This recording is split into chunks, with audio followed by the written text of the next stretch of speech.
ఆకుకూరల్లో సంవత్సరం పొడుగునా మరి లభించే చక్కటి ఆకుకూర బచ్చలి కూర.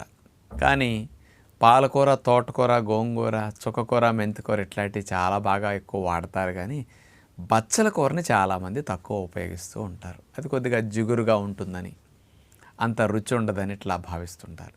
వండుకునే తీరు కొద్దిగా మార్పు చేస్తే చాలా బాగుంటుంది. ఈ బచ్చల్లో ఎక్కువగా తీగ బచ్చలి మీకు ఎవరికన్నా చిన్న చిన్న దొడ్డి సదుపాయం ఉన్నా, లేకపోతే మేడ మీద పండించుకునే ఏర్పాట్లు కనుక కుండీలు పెట్టుకు చేసుకునే అలవాటు ఉంటే కూడా బచ్చల తీగ పెట్టేసుకుని ఆ బచ్చల తీగ పాకటానికి కాస్త తాడుని అట్లా తగిలించేసి అల్లికలాగా చేసేస్తే శుభ్రంగా తాడుకు పట్టేసుకుంటుంది పందిరిలాగా.